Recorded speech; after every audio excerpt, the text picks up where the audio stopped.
क्या आप प्रथम एस्ट्रोनॉमर को जानते हैं? यदि आपका उत्तर आर्यभट्ट या वराहमिहिर है तो आपको ये वीडियो अवश्य देखना चाहिए।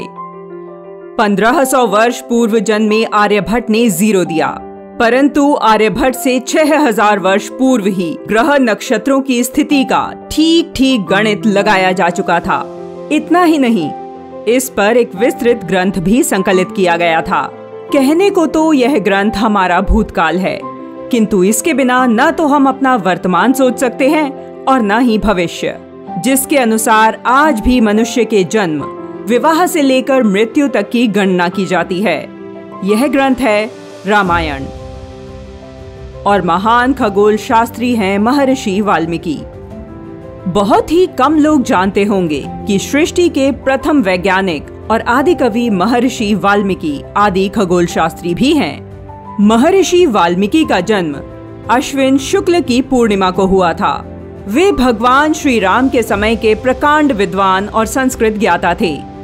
उन्होंने अंतरिक्ष के अनेक सिद्धांतों को बड़ी ही सरलता से समझाया, जिनमें सूर्य के चारों ओर पृथ्वी की परिक्रमा करने की अवधारणा, चंद्र ग्रहण और सूर्य ग्रहण, गुरुत्वाकर्षण बल तथा ग्रहों की गति की गणना शामिल है।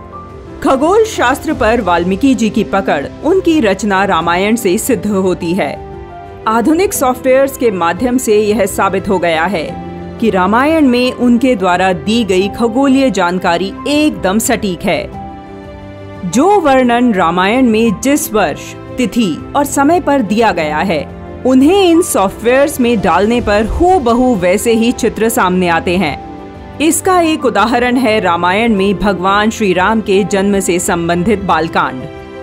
इसके 18वें सर्ग में 8वें, 9वें और 10वें श्लोक में महर्षि वाल्मीकि जी कहते हैं कि जब कौशल्या ने श्री राम को जन्म दिया, उस समय सूर्य, शुक्र, मंगल, शनि और बृहस्पति, ये 5 ग्रह अपने अपने उच्च स्थान में विद्यमान थे तथा लग्न में चंद्रमा के साथ बृहस्पति विराजमान थे। यह वैदिक काल से भारत में ग्रहों व नक्षत्रों की स्थिति बताने का तरीका रहा है। बिना किसी परिवर्तन के आज भी यही तरीका भारतीय ज्योतिष का आधार है।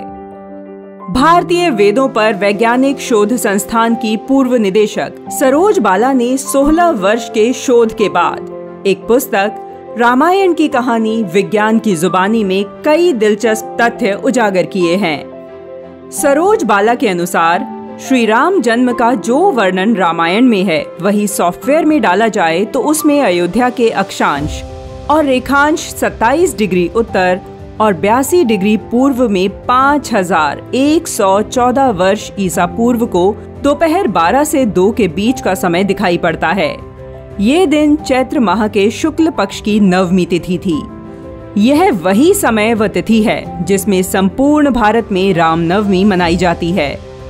यह एक मात्र उदाहरण है। ऐसे सैकड़ों वर्णन रामायण से लेकर सॉफ्टवेयर में डालने से पता चलता है कि प्रत्येक प्रसंग खगोल शास्त्र की कसौटी पर खरा उतरता है।